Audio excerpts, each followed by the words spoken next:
जय नमः श्री सरस्वती नमः श्री गुरुभ्यो नमः श्रीपाद श्री वल्लभ श्री नृसिंह सरस्वती दत्तात्रय.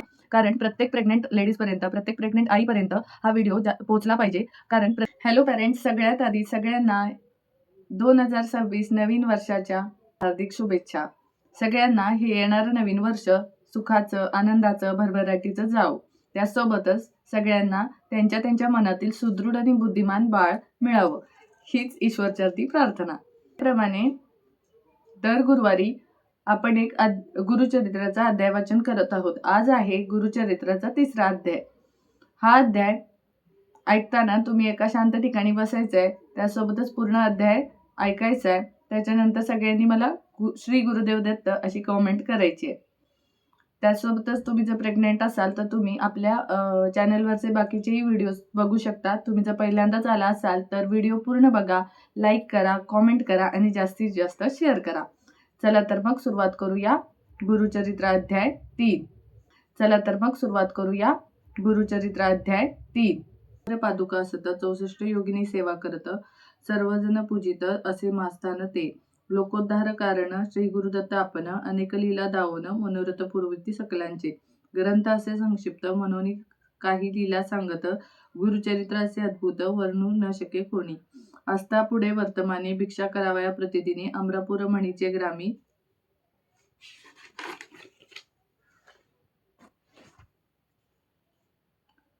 जाती श्री गुरु परियेसा, तया ग्रामी द्विजयक असे वेद अभ्यासक, भार्या त्याची पतिसेवक पतिव्रता शिरोमणी. तया विप्र मंदिरात घेवड्याचा असे वेल उन्नत, शेंगा निगती बहुत त्याने करी उदरपूर्ती.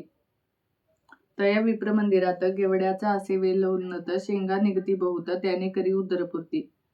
श्री गुरु एके दिवशी तया विप्रगृहासी आपण गेले भिक्षेसी, विप्रे नेले भक्तीने. शेंगा घेवड्याच्या परियेसी श्री गुरु स्वीकारी भिक्षेसी, आश्वासिती अति संतोषी गेले तुझे सर्व दारिद्र्य. घेवड्याचे मूळ श्री गुरु छेदित तात्काळ, टाकोन देती मूळ गेले आपण संगमासी. त्या वेलाचे मूळ जरी जे का होते त्यांच्याद्वारी, टाको म्हणून द्विजवरी खंडित झाला त्या जागी. काढता त्या मुळासी लाभला धनकुंभ तयासी, आनंद झाला भोवसी गेला घेऊन गृहात. म्हणे हे नवल घडले श्री गुरु प्रसन्न झाले, म्हणून वेलीसे तोडले सदन केले आम्हासी. जो का भजेल श्री गुरु ते, सर्व सुख साधे तया ते. अखंड लक्ष्मी सदनाते, अष्टैश्वर्ये नांदती. ज्यावर होई गुरुकृपा, धन्य केले तया बापा. कल्पवृक्षी आश्रय करिता, नवे विघ्न तया गृहा. अमरेश्वर सनिधनी वसती 64 योगिनी, पूजा करावया माध्यानी येती नित्य श्री गुरुपासी. एक भक्त देखिले श्री गुरुसी, जलयोगिनी आल्या पूजेसी. गंगेत येता कैसी, वाट झाली जलात. श्री गुरुनाथा नमुनी पूजा करती योगिनी, भिक्षा तेथे करुनी आले मागुती बाहेर. योगिनी श्री गुरु ते पूजित, दिव्य तेज तेथे पसरत. स्वामींचे रूप अद्भुत तेव्हा देखत भक्त. नृसिंहवाडी स्थानात मनोहर पादुका स्थापित, पूजिता तयाप्रत पूर्ण होती मनोरथ. गेल्या 700 वर्षात उद्धरिले अनेक भक्त, अपार महिमा होत आजही आहे वाढीत. शिरोळ नामे ग्रामासी, विप्र एक परियेसी. भार्या त्याची प्रतिव्रता, कष्ट तसे येणे परी. 5 पुत्र तिसी झाले, सवेची मरण पावले. अनेक देव आराधिले, स्थिर नव्हे कवने परी. एक विप्र म्हणे तियेसी, तुवा जावे पंचगंगा संगमासी. तीर्थ असे औदुंबर वृक्षासी, आराधावे परियेस. मास एक आचरित श्री गुरु स्वप्नी येत, पुत्र शतायुषी होईल म्हणत अक्षय देती तिजप्रती. पुढे तिये नारीसी, पुत्र झाला तियेसी. श्री गुरु कृपेसी अति आनंद वर्तता. पुत्रासी झाली वर्ष 7, घात झाला अकस्मात. मरण पावला तत्क्षणी, एके दिनी अवधारा. माता पिता शोक करीत, जननी म्हणे आक्रोशित.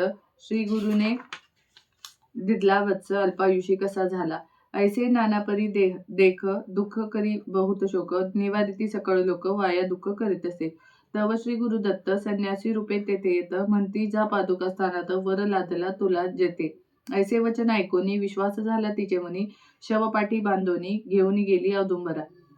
ऐसे करिता झाली निशी, विप्र मागती प्रेतासी. म्हणे आक्रोश काहू करसी, संस्कारोनी जाऊ आता. काही केल्या न दे प्रेत, आपणास रीत जाळा म्हणत. पोटी बांधून या प्रेत लोळत असे पादुकावरी.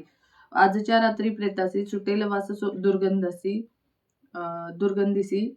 देईला आपोआप दहनासी, म्हणून निगती सकळ लोक. बोल कोणाचा ऐकेना, लोक गेले स्वसदना. पतीसह ती अंगना, आक्रोश करीत असे. स्वप्नी नको रडू म्हणून, श्री गुरु देती आश्वासन. पाहे जागी होऊन, पुत्र संजीवन झालासी. जागृत करुनी पतीसी, सांगे वृत्तांत तयासी. पती म्हणे तियेसी ऐसे महात्म्य श्री गुरूंचे. दंपत्या दोघे जाणा करोनी औदुंबरी प्रदक्षिणा साष्टांग नमुनी चरणा नाना परी स्तोत्र करती. नृसिंहवाडी पादुकास्थान अपार असे महिमान अदृश्य रूपे नारायण वस्तीत ते सर्वदा. इति श्री गुरुचरित्र संक्षिप्त नाना प्राकृत कथा समत सदा पठेत भाविक भक्त. तृतीय अध्याय गुढा. श्री गुरुदेव दत्त. इति श्री गुरुचरित्र संक्षिप्त तृतीय अध्याय संपूर्ण. सो अशा प्रकारे अध्याय पूर्ण झालेला आहे. आजचा हा व्हिडिओ तुम्हाला जर हेल्पफुल वाटत असेल तर नक्की एक लाईक करा. त्याला वर्कशॉपमध्ये बेबी ब्रेन स्ट्रॉंग होण्यासाठी आपण काही ऍक्टिव्हिटी घेत आहोत. तुम्ही प्रेग्नेंट असाल किंवा तुमची कोणतीही फ्रेंड जर प्रेग्नेंट असेल तर त्या व्यक्तीपर्यंत हा व्हिडिओ नक्की शेअर करा. बेबी ब्रेन स्ट्रॉंग होण्यासाठी आपण काही ऍक्टिव्हिटी घेत आहोत. तुम्ही प्रेग्नेंट असाल किंवा तुमची कोणतीही फ्रेंड जर प्रेग्नेंट असेल तर त्या व्यक्तीपर्यंत हा व्हिडिओ नक्की शेअर करा. सो भेटूया उद्याच्या व्हिडिओमध्ये. व्हिडिओ बघितल्याबद्दल थँक्स.